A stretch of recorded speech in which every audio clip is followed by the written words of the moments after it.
guys, gue lagi survei untuk syuting kontrakan Ivo. Kita lagi ngobrol di situ ya, Mas Ivo. Ini teman satu di kamar bertiga. Ini demi Allah nggak settingan. Ini panci. Kok gerak? Kaget gue. Demi Allah. Ini panci, kelempar ke sini. Demi. Nah di situ gue sama Ivo tatap-tatapan.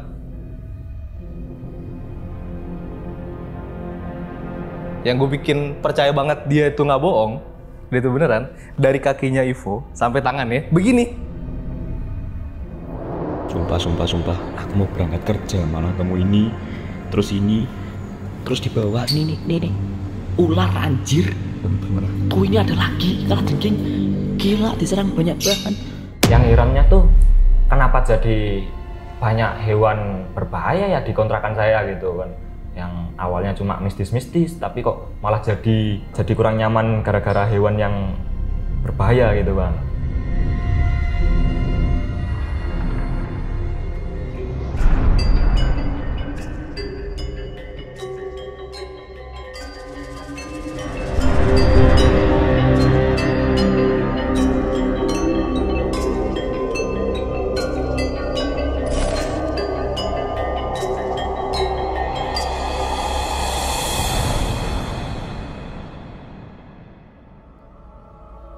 Apakah kalian percaya bahwa makhluk atau energi astral dapat menggerakkan sebuah benda padat, misalnya lemari, keran air, dan alat dapur lainnya, bergerak tanpa bantuan fisik manusia?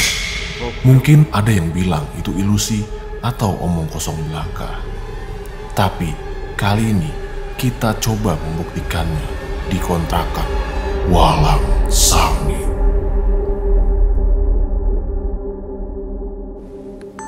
Oke, udahlah ya.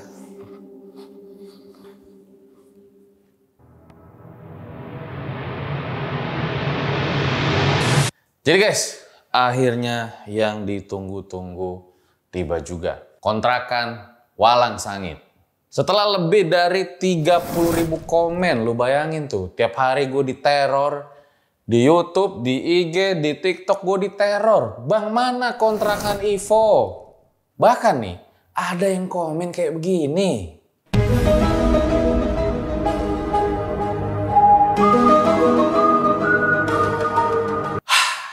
Padahal nih sebelumnya di beberapa video tuh gue sering jelasin ya. Kalau udah dapet lampu hijau, gue langsung bikin kontennya. Tapi ya udahlah, nanti aja gue ceritain. Nggak di video kali ini.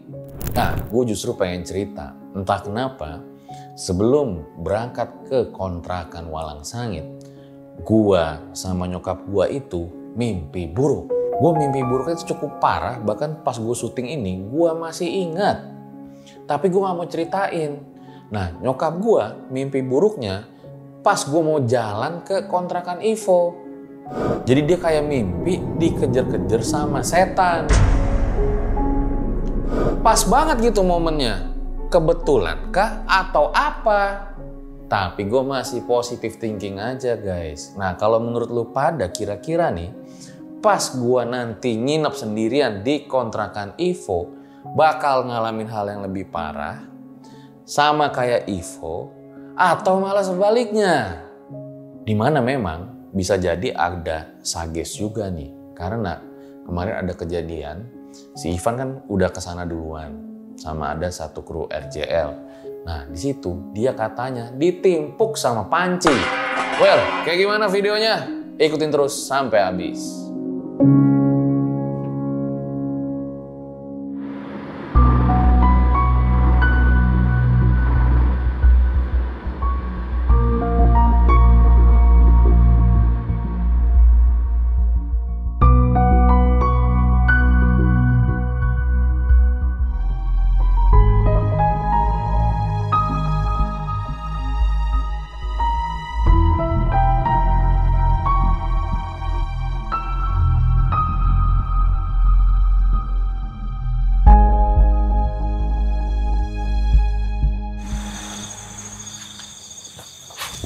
Ya Allah, aku pasrahkan diriku sepenuhnya pada saat ini. kepada penguasa langit dan bumi. Aku ikhlas. Licin bro. Baru juga nyampe, udah jatuh aja. Aduh. Jadi guys, setelah melewati perjalanan panjang, gue sampai di sebuah daerah di Jawa Tengah. Ya, di kosan Ivo. Kalian bisa lihat ya, ini kebun-kebun masih asri banget. Banyak pohon pisang. Dan di sini juga, Ivo sudah kurang lebih tinggal sendirian di kontrakan Walang Sangit itu sekitar 6 bulan. Langsung aja lah, kita samperin Ivo.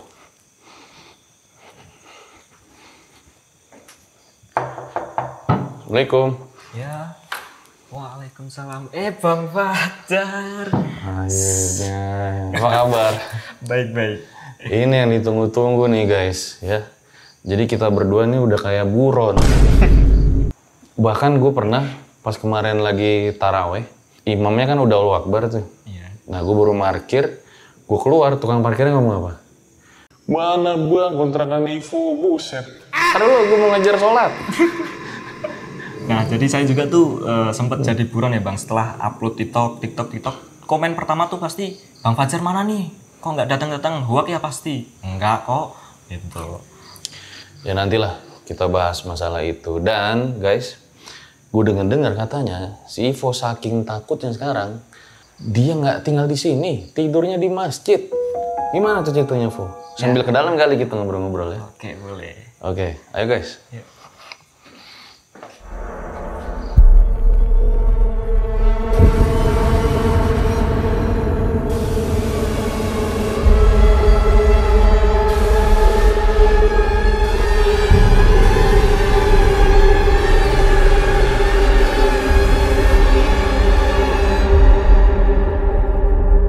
Oh, jadi ini ya, kontrakan Walang Sangit ya. Nah, ini dia Bang, gimana kondisinya gelap-gelap seperti inilah yang saya suka Bang. Iya, kayak serasa lagi ada di video yang viral itu. Tapi Vo, emang bener katanya lu sekarang tidur di masjid? Iya Bang, soalnya tuh kalau saya tidur di sini, jadwal tidur saya tuh molor terus Bang. Jadi sampai pagi baru bisa tidur. Sedangkan saya kan pagi-pagi harus melaksanakan magang gitu kan. Takutnya di tempat magang saya ngantuk, makanya saya tuh sering kabur di masjid buat tidur untuk menambah stamina lah gitu. Enggak, emangnya setelah podcast sama RJL, lu banyak ngalamin kejadian di luar Nurul lagi? Ya lumayan banyak sih Bang, tapi nggak terlalu terekam. Soalnya saya sering tidur di masjid dan di sini tuh udah jarang gitu. Ya udahlah, sebelum kita nginep mungkin kita ngobrol-ngobrol dulu kali ya tentang gimana sih situasi perkembangan lu. Karena kemarin pas kru gue kesini juga katanya itu si Ivan dilempar sama panci. Tadi benar-benar speechless, gue nge-freeze berdua sama Mas Ivo, lihat-lihatan lagi ngobrol ke arah sini. Untung pancinya nggak ditimpuk ke arah kita ya Mas ya? Kalau ditimpuk ke arah kita sih, gue langsung lari sih. Bener. Tapi gue belum ada pada saat itu. Ya udahlah, sebelum kita bahas, ada yang mau lewat dulu.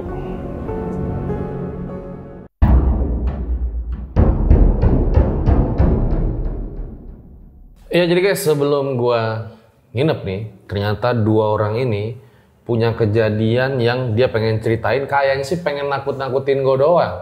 Tapi gue juga penasaran sih, sebenarnya apa sih yang dialamin, terutama sama si Ivan nih, karena kan baru kemarin banget dia ngalamin. Jadi lu ngalamin apa katanya? Iya. Jadi kan kita mau syuting kontrakan Ivo kan hari ini. Nah 3 hari sebelumnya saya sama satu kru RJL itu mau ngurusin perizinan nih yang dari kemarin agak trouble lah karena kan bukan propertinya Mas Ivo ya. Mas Ivo kan hanya ngontrak ke sini, jadi kemarin saya ngurusin perizinan, legalitas untuk bisa hari ini nih kita syuting nih RJ5 di kontrakan Ivo. Nah sekaligus karena saya orang produksi, saya mereki lah. Mereki kira-kira di sini butuh alat apa aja, butuh lighting apa aja nanti, butuh kamera apa aja nanti pas Bang Fajar nginep di sini. Nah pas lagi ngereki, kita mungkin agak, sebenarnya udah permisi sih, saya udah permisi, mungkin agak ketawa-ketawa atau gimana gitu ya. Nah terus saya berdua tuh ngobrol di sini sama Ivo. Pas lagi ngobrol, ada satu kru RJL di dalam kamarnya Mas Ivo. Kita sebenarnya udah mau pulang, lagi mau pesan bus. Jam berapa? Sekitar setengah 8 malam. Setengah 8 malam, satu kru RJL sudah lagi mau pesan bus untuk balik. Nah kita ngobrol lah berdua tentang kejadian apa aja sih yang udah dialamin Ivo setelah podcast sama RJL. Emang rada-rada nyerempet ke horor gitu sih bahasnya ya waktu itu ya. Nah lagi ngobrol itu, tiba-tiba, ini sayang banget ya CCTV belum kepasang ya. Nih, panci di belakang kita nih bang. Jatuh sendiri ke sini, kelempar sampai kamar mandi sini. Nah, sebelum kelempar, kebetulan saya udah foto lokasi si pancinya ini. Saya mikir pakai logika saya ya. Misalnya pancinya memang di ujung, mungkin bisalah dia jatuh gitu kan. Karena mungkin permukaannya nggak landai atau apa. Pas gue cek nih pancinya, bener-bener di pojok. Gimana secara logika ngejelasin panci di pojok, kelempar ke sini gitu. Gue pikir wah Ivo sulap nih. Sulap lu Ivo ya. Saya cek wah nggak ada tali, nggak ada apapun. Nah di situ gue sama Ivo tatap-tatapan begini. Yang gue bikin percaya banget dia itu nggak bohong, dia itu beneran, dari kakinya Ivo sampai tangannya begini. Merinding, dia merinding banget. Dan gue juga seketika di situ merinding banget. Dia percis di sini nih? Di sini lokasinya. Di situ tempat kamera kita berdiri, pancinya kelempar di sini tempat gue duduk sekarang. Dan lu berdua lagi ya? Ada videonya nggak? Ada videonya. Coba lihat. Tapi pas pancinya kelempar nggak ada, kan kita lagi ngobrol kan. Nah habis kelempar gue videoin. Videonya ini.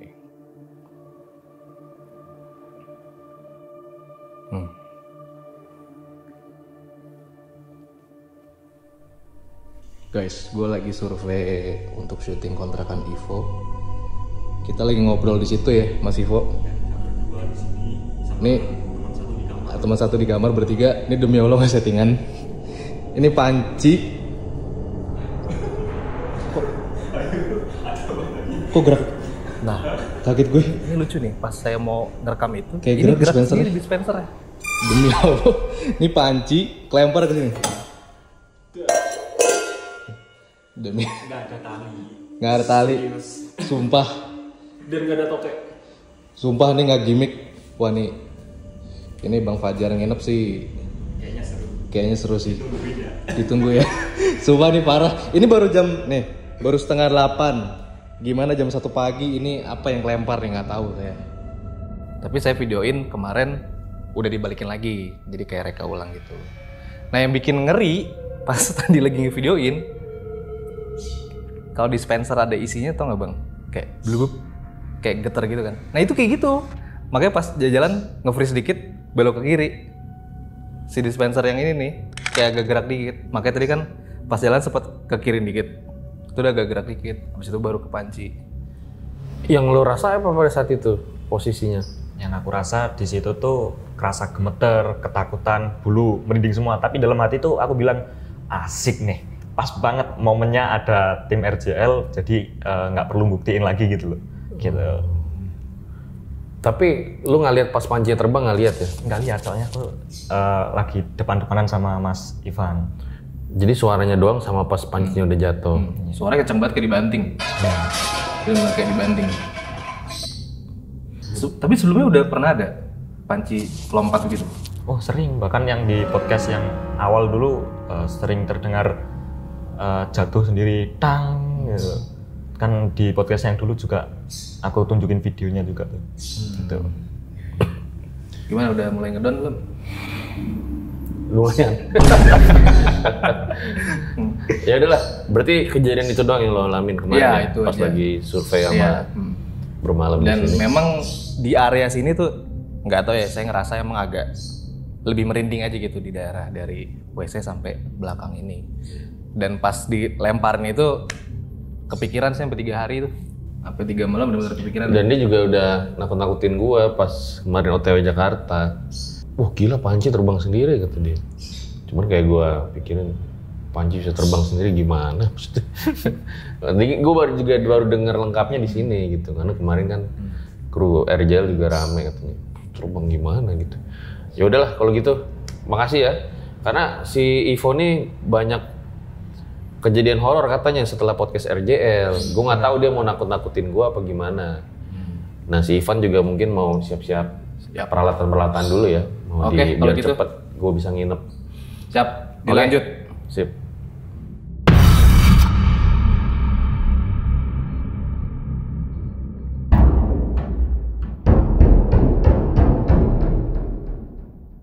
Ya Vo, kejadian apa aja yang lo alamin?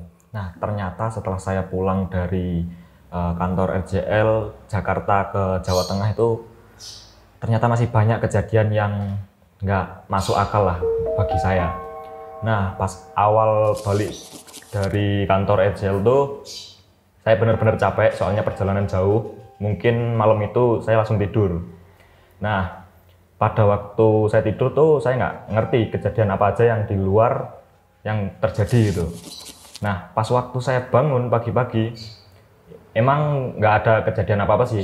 Terus saya tuh kebelet berak, terus saya berak kan di kamar mandi itu.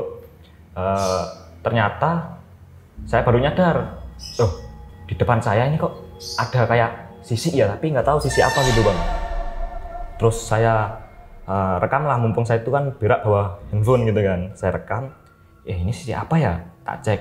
Kok panjang, ternyata sisi ular gitu. Dan ini tuh ada videonya. Boleh lihat ya? Oh boleh. Aku enak-enak lagi ngising bejir. Tuh. Terus baru ngelihat ini apaan bejir. Lah panjang banget. Tuh. Bentar. Ini apaan? Hah? Loh. Ngisingku jadi nggak anteng ini. Aku udah nyopot celana udah jongkok. Tuh. Terpaksa ngising di sini soalnya pagi-pagi banget dan hari libur. Terus aku yang ngising di sini tiba-tiba nemu ini bejir. Buset. Ini apaan? Panjang banget. Tuh. Nah, tapi kecil ininya.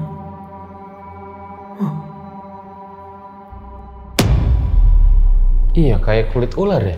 Iya, panjang soalnya. Dan yang saya takutin tuh ularnya tiba-tiba keluar dari klosetnya gitu. Terus hap gitu kan nggak lucu jadinya. Jadi saya tuh berak sambil kurang nyaman. Dan yang saya bingungkan tuh, jujur ya kontrakan ini tuh bener-bener rapat. Nah, ular tuh masuk dari mana tuh saya nggak tahu. Soalnya bener-bener rapat.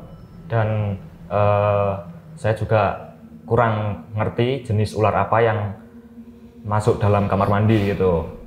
Nah setelah kejadian itu saya mandilah buat bersih-bersih ke mau berangkat magang gitu bang. Nah pas mau berangkat magang tuh gak tahu kenapa tiba-tiba saya tuh nemuin 2 kalajengking sama yang awalnya saya kira ular. Ternyata pas saya ganggu biar keluar, ternyata ini cuma kadal gitu.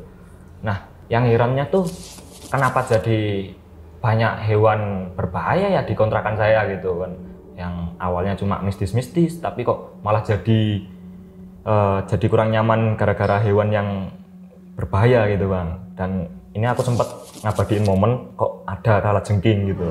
Iya, coba boleh lihat. Sumpah, aku mau berangkat kerja malah kamu ini, terus dibawa nih. Ular anjir. Tuh ini ada lagi kalajengking. Gila diserang banyak banget. Yaudah aku udah siapin gelas nih yo. Tak pegangin dulu aku soalnya takut kalau kecil-kecil takut suntik. Tuh 1. Terus ini ada ular juga nih. Ada kalajengking lagi nih. Sebentar.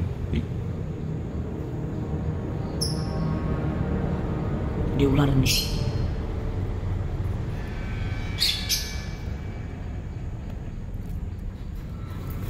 Tuh, kena lagi. Ularnya mau tak pegang ularnya.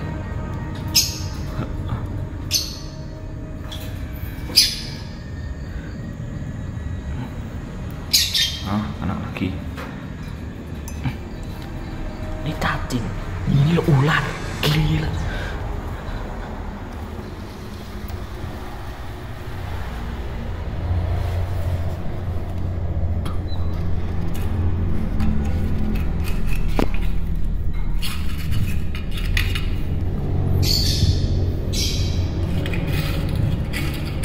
Enggak ular anjir, kadal.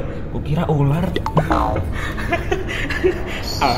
Kaget aku, kok kira sumpah ular. Ternyata kadal. Jangan masuk. Awan mau masuk. Ya udah oke yo. Kontrakannya tiba-tiba diserang hewan-hewan agak lain. Baik banget hewannya ya? Iya. Nah, pas kejadian itu tuh saya nggak terlalu ngurusin ya, nggak terlalu ngubris. Soalnya saya juga ngejar waktu buat berangkat ke tempat magang gitu. Nah, setelah kejadian itu ya saya langsung lah berangkat ke tempat magang, ngerjain tugas-tugas magang lah, buat poster, desain-desain, terus ngedit video. Setelah itu, setelah magang itu kan saya balik ke kontrakan. Nah, setelah saya balik ke kontrakan, saya benar-benar capek soalnya ya baru berapa hari dari kantor RJL tuh benar-benar masih capek. Nah, pas waktu malamnya tuh kan saya tuh ya biasalah namanya anak muda masih main game. Terus setelah main game tuh saya agak udah capek lah, males sendirian terus mainnya.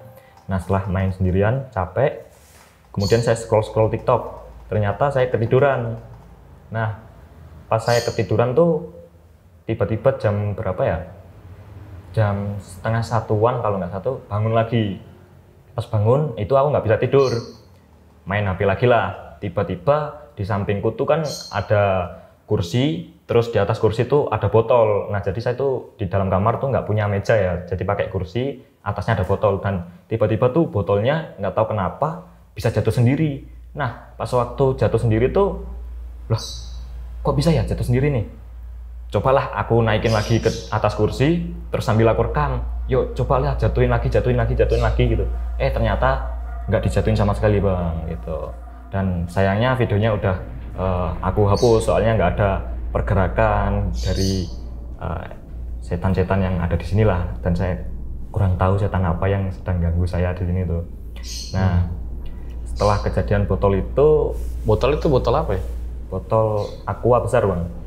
Nah, yang gede tuh, padahal isinya pun masih setengah lah, jadi masih berat lah. Kalau dibilang jatuh kena angin, kayaknya nggak wajar deh gitu.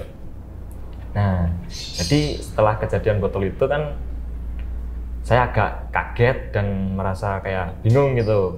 Tapi hari itu udah mulai pagi, jadi saya usahain tidur dulu buat magang biar nggak terlalu ngantuk gitu kan. Nah, pada saat itu pas saya bangun pagi, nggak tahu kenapa tiba-tiba tuh keran air udah amber. Nah, pas amber sendiri nih, lah kok bisa amber ya? Kenapa nih? Gitu. Saya nggak tahu dan saya tuh bingung. Ini kejadiannya kapan ya? Apa pas waktu saya tidur kali gitu? Dan situ tuh saya langsung masuk ke kamar lagi, ngambil HP buat ngabadiin momen. Tuh ini nih airnya amber dari semalaman waktu saya tidur, dan saya tuh nggak tahu ini tuh nyala kapan gitu. Jadi saya sempat ngerekam bang gitu, yang air banjir full itu. Ya coba boleh lihat.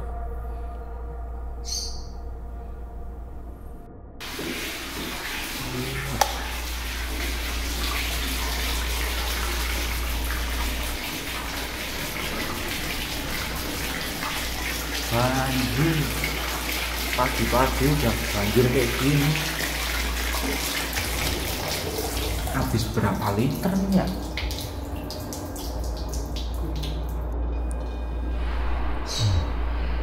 Jadi udah basah, nggak tahu dari kapan itu ya, luber. Nah, dan saya tuh bingung, wah ini habis berapa liter ya gitu. Nah, habis itu kan saya mandi di dalam kamar mandi sini nih. Saya mandi pagi-pagi, terus tiba-tiba pas waktu saya mandi kok denger suara meja digeser-geser gitu kan. Terus saya bukalah pintu tuh, set, mejanya gerak. Langsung lari tanpa pakai busana, tanpa pakai celana lah, pokoknya masih telanjang bebas gitu. Kan mumpung di kontrakan itu nggak ada orang, jadi saya tuh ya sering lah telanjang bebas masuk kamar mandi gitu sering. Nah itu saya telanjang bebas, ngambil lah handphone buat ngerekamin meja ini. Jadi saya tuh nggak fokus mandi, tapi malah ngerekamin meja sambil telanjang bebas gitu kan. Ternyata pas waktu saya direkam, maksudnya saya ngerekamin meja ini nggak gerak lagi bang gitu. Kenapa akhir-akhir ini tuh ya waktu mau direkam kejadiannya tuh nggak mau kejadian lagi gitu. Pasti kejadian dulu baru mau direkam nggak terjadi lagi gitu. Seperti itulah. Nah setelah itu kan ya udahlah, saya balikin HP-nya ke kamar lagi, saya lanjut mandi. Setelah mandi saya siap-siap untuk berangkat magang, dan itu tuh masih di bulan Ramadan, yaitu magang saya yang terakhir kalinya pada bulan Ramadan. Setelah pulang dari tempat magang, saya itu persiap-siapan pulang kampung ke Lamongan.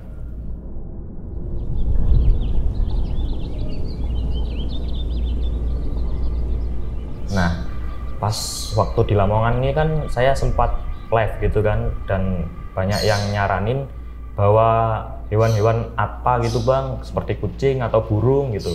Ya udahlah, aku turutin, tapi kalau kucing kayaknya agak susah lah bagi saya, soalnya saya kurang suka sama kucing gitu. Jadi saya di situ tuh bawa burung 2, yaitu burung lobet. Nah, pas saya bawa burung lobet kembali ke daerah Jawa Tengah ini, awalnya sih aman-aman aja, nggak ada apa-apa gitu. Kayaknya mempan nih, nggak ada pergerakan apapun setelah saya bawa burung lobet gitu. Nah, pada saat itu tuh saya kepikiran kalau saya nambah burung lagi sepertinya lebih enak nih, lebih rame gitu kan. Tapi saya masih belum tahu mau nambah burung apa lagi. Ya udah, pas nyampe sini kan udah bawa burung lobet 2. Saya kembalilah ke dalam kamar, burung lobetnya saya taruh keluar. Pas saya di kamar tuh enak-enak lagi ngegame, gak tahu kenapa dari luar tuh ada yang gedor-gedor pintu. Dar. Wah, saya nggak mikir ini setan atau hal-hal makhluk halus tuh, saya nggak mikir itu bang. Soalnya yang saya pikir tuh paling kalau nggak tetangga ya Pak RT, soalnya dari pintu luar belakang gitu kan. Ternyata pas saya cek kok nggak ada orang ya, jadi agak merinding. Terus aku mikir kalau ini orang, wah takut ditikam juga aku gitu. Nah pas setelah kejadian itu saya baliklah ke dalam kamar sambil mikir kok tiba-tiba digedor ya. Terus aku merasa nggak nyaman, takut ada orang jahat yang mau menjahati aku kan.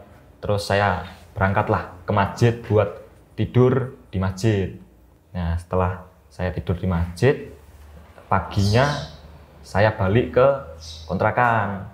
Tapi waktu itu magangnya masih libur, jadi saya nggak ke tempat magang dan saya masih santai di kontrakan. Dan ya pagi-pagi tuh nggak ada kejadian aneh-aneh lagi gitu. Semenjak saya bawa burung, kejadian tuh agak turun. Oh, pas lo bawa burung kejadiannya turun? Nggak terlalu sering gitu, nggak terlalu aktif. Tapi kalau malam ya kurang tahu juga ya bang ya, soalnya akhir-akhir ini tuh aku sering tidur di masjid buat nahanin kesehatanku gitu. Takutnya begadang terus kesehatanku menurun gitu.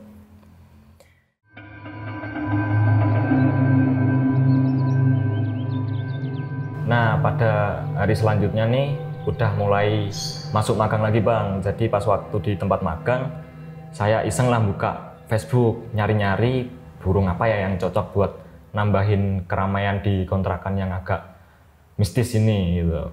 Setelah saya scroll nemulah anakan burung cendet gitu. Dan itu harganya cukup murah ya bagi saya ya. Jadi 3 ekor itu 300.000 gitu. Dan kayaknya ini cocok lah. Saya DM lah orangnya. Oke, lokasi dikasih tahu, terus harganya juga cocok. Saya samperin, setelah magang itu saya samperin. Saya lihat-lihat kondisinya, wah aman-aman, baik-baik semua gitu. Pas sudah cocok, bayar, bawalah pulang. Nah setelah saya bawa pulang tuh burungnya masih aman. Saya makanin terus sampai mulai tumbuh bulu. Nah setelah itu ya aman-aman aja sih, nggak ada gangguan-gangguan mistis lagi gitu. Waktu saya ngasih makan burung ini tuh saya sempat videoin gitu. Jadi saya adalah dokumentasi video burung ini di kontrakan saya ini gitu. Mana videonya? Coba lihat lagi, Bro.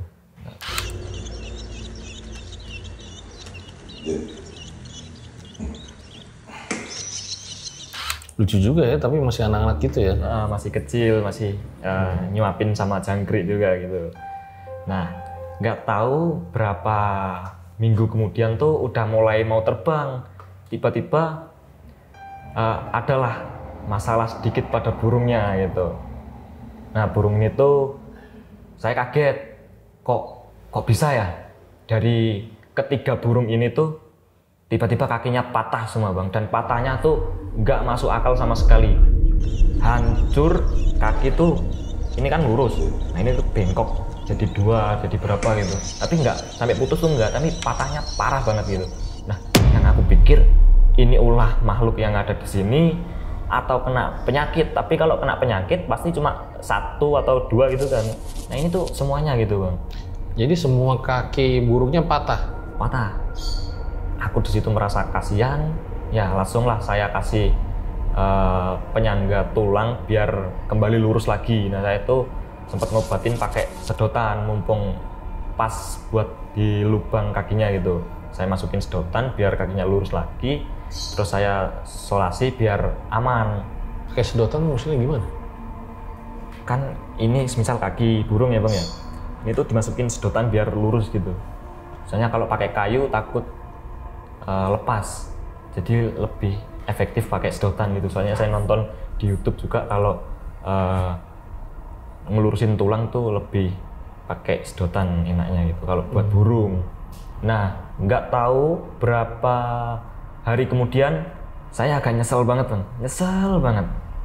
Kok burung ini tuh dikerumunin semut, gimana ini ya? Baru aja seneng-senengnya udah kena celaka, 3 burung ini kakinya patah semua. Tiba-tiba hari selanjutnya udah dikerumunin semut. Jadi dari ketiga burung ini tuh keduanya mati dan satunya kritis. Setelah kritis ini tuh saya sempat usaha lah biar ngobatin gitu, dan saya searching di YouTube tuh katanya dikasih bawang putih. Setelah saya kasih bawang putih ternyata langsung kayak sakaratul maut banget itu, langsung tiba-tiba mati, nyawanya nggak tahu lah hilang kemana tuh. Nah seperti itu bang yang burung. Sayang banget ya, dan nggak ketahuan itu kakinya patah kenapa? Nggak ketahuan banget. Nggak tahu kenapa kakinya tiba-tiba patah, padahal awalnya benar-benar sehat. Paginya saya cek sehat, sorenya patah berantakan gitu. Kalau dibilang Jangan ketemu kalajengking yang tadi enggak ya? Masa kalajengking bisa matahin tulang burung bang? Nggak bisa ya? Nggak bisa.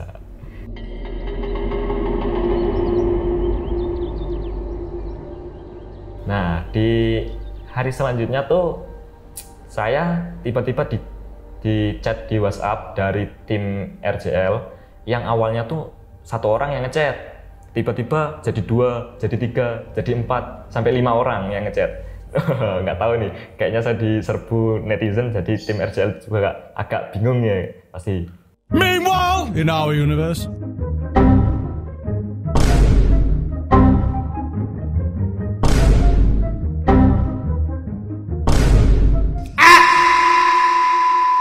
Di situ tuh saya ditanyain tentang gimana nih survei di kontrakan untuk selanjutnya gitu.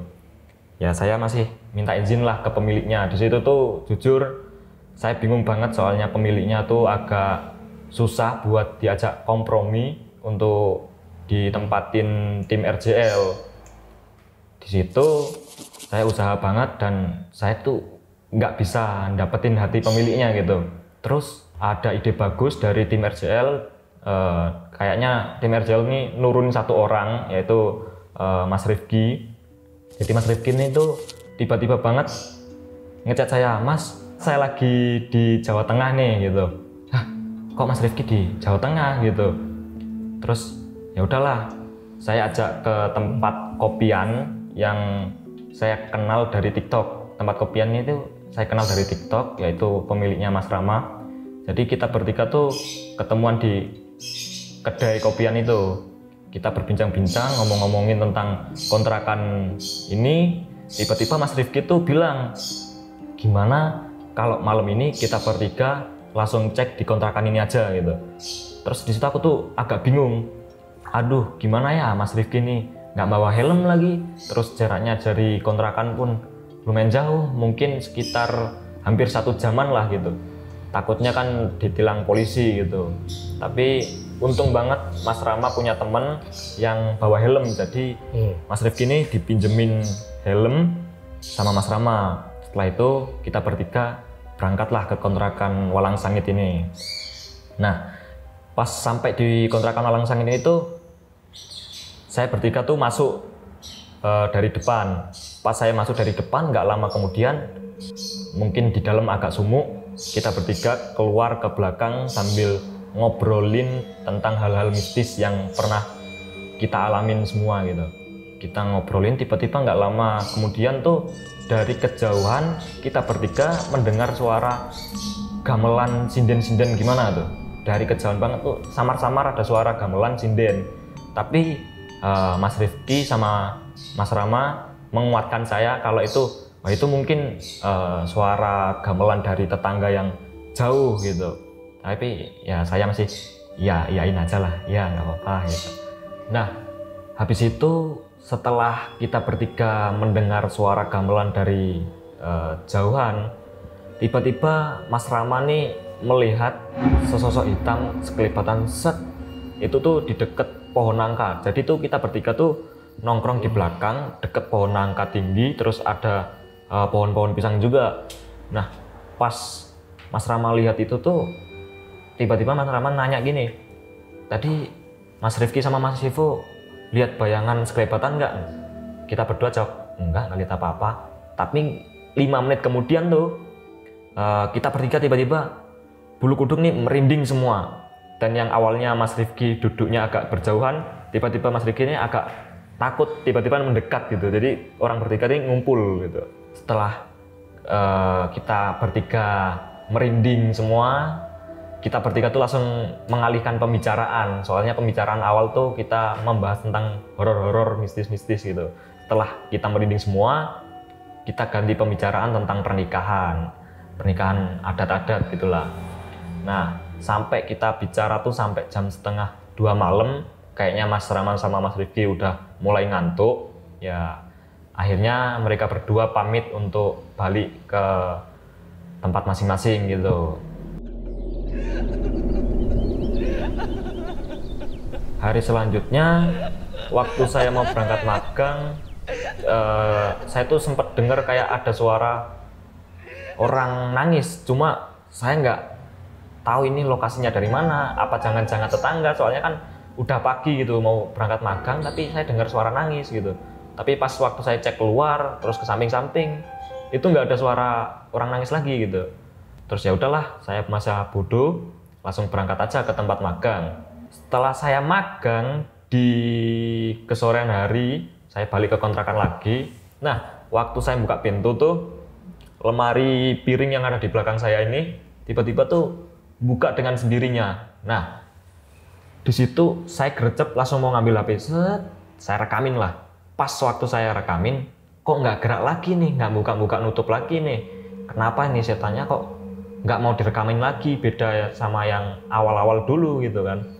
Terus saya cek-cek lagi, apa gara-gara saya buka pintu terus ada angin masuk gitu ya. Kayaknya nggak mungkin deh, soalnya di luar juga angin kecil, nggak gede-gede banget. Saya cek pintu di sini juga agak seret gitu, nggak terlalu mudah dibuka gitu kan. Jadi saya tuh masih bingung, mau diapain lagi, direkam juga nggak ada buktinya lagi gitu kan. Selalu direkam tuh selalu nggak ada interaksi lagi lah, nggak ada goyangan-goyangan lagi gitu. Nah, pada saat itu saya balik kan, gara-gara ini saya tuh balik ke kamar, langsung masuk kamar lagi lah. Tiba-tiba Mas Rifki ngechat lagi nih, Mas Ivo, saya mau ke Jawa Tengah lagi, mau ngurusin tanda tangan di hari apa gitu, lupa saya. Nah, setelah itu kemudian Mas Rifki tuh kembali lagi sama Mas Ivan sama kru RJL buat ngurusin administrasi. Jadi setelah ngurus administrasi selesai, Mas Ivan sama Mas Rifki tuh sama krunya juga pengen ngecek dulu ke kontrakan. Nah, setelah ngecek di kontrakan, mungkin Mas Rifki capek kali ya, mungkin langsung tidur di kamar saya rebahan sambil ngecas HP. Dan ceritanya tuh pada yang awal tadi Mas Ivan ceritain gitu. Yang panci nih. Yang panci tadi itu yang tiba-tiba jatuh sendiri. Nah, setelah kejadian itu kan Mas Rifki sama Mas Ivan nih buru-buru balik kan. Nah, setelah mereka balik 3 jam kemudian tuh, wah, di kamar saya kan saya tutup tuh pintunya. Gagang pintu nih sendirinya. Parah sih ini. Udah nggak beres gitu kalau menurut saya. Terus saya tuh nggak tahu kenapa saya nggak kepikiran untuk mau ngerekam. Soalnya di situ tuh saya masih main game. Nah, saya main game masih mandangin gagang pintu tuh. Kok bisa sambil main game gitu terus. Saya nggak tahu ya harus apa. Terus saya log out aja dari gamenya. Saya siap-siap pergi dari kontrakan ini. Jadi tuh saya tuh langsung kabur ke masjid terdekat dari sini. Ya kan dari kontrakan sini tuh ada masjid dekat, yaitu masjid. Jadi masjid bisa dibuat tiduran, terus bisa buat makan gratis juga. Soalnya tuh masjid ini tuh buat pengunjung-pengunjung yang kelelahan gitu. Jadi banyak seperti Gojek online juga sering tidur di situ, makan di situ banyak. Dan nggak dipermasalahkan sih, soalnya malah disediain seperti itu emang. Nah, setelah kejadian itu saya bangun pagi dan nggak ada apa, dan ya mungkin itulah gangguan terakhir saya sampai hari ini gitu. Itu yang mimpi ular baru-baru ini juga? Mimpi ular, oh iya, jadi tuh saya sempat mimpi ular juga kan. Nah, mimpi ular itu nggak tahu kenapa ya, mungkin saya kecapean juga, tapi di mimpi itu saya benar-benar jelas di dalam kontrakan ini, saya tuh di dekat tangga. Nggak tahu tiba-tiba tuh ada ular besar muncul, nggak tahu munculnya dari mana.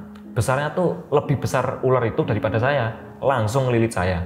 Saya tuh sumpah mau nafas pun nggak bisa. Tiba-tiba saya mau mati, mau sakaratul maut, saya kebangun. Dan pas waktu saya kebangun tuh nggak tahu ya, ngos-ngosan banget gitu, kayak benar-benar kejadian nyata, cuma ini tuh cuma mimpi sebenarnya. Dan saya tuh pas waktu bangun mikir lagi, katanya kalau seseorang dimimpiin ular itu lagi digangguin sama jin gitu. Terus saya searching lah di Google, dan ada yang bilang seperti itu, dan ada yang bilang itu cuma mitos gitu. Nggak tahu yang sebenarnya bagaimana tuh, nggak tahu gitu. Iya, ini bisa pas banget ya. Lo mimpi buruk, gue mimpi buruk, bahkan ibu gue mimpi buruk gitu. Dan salah satu kru Erjal juga ada yang mimpi buruk gitu, ngasih tahu ke gue. Kok bisa barengan kayak gitu semua gitu? Apa kebetulan doang atau gimana gitu? Tapi ya kita mikir mungkin kebetulan aja kan. Benar, kebetulan. Tapi nanti fullnya gue bakal ceritain setelah episode yang ini. Jadi gue akan ditinggal sama Ivo dan seluruh kameramen, dan gue akan nginep sendirian di sini. Mungkin nggak usah banyak basa-basi lagi kali ya. Ya, Oke. Kita siap-siap aja, karena tadi kan Ivo udah nakut-nakutin gue tuh dengan seluruh ceritanya sebelum gue nginep di sini. Jadi langsung aja lah, kita mau siap-siap nginep di kontrakan Ivo.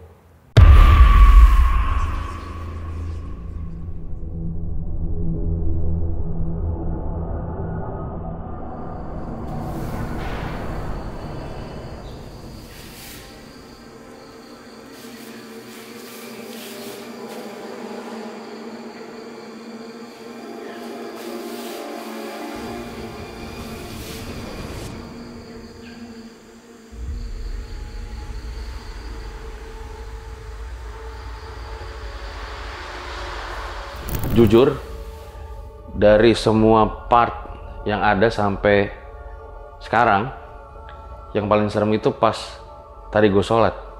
Ini gue nih tiba-tiba berat, nggak kayak sebelumnya gitu, kayak ada yang gendong gitu. Dari arah kanan tuh, yang tadi kayak ada batu nisan, gue denger kayak ada orang ngobrol gitu. Psh, psh, psh.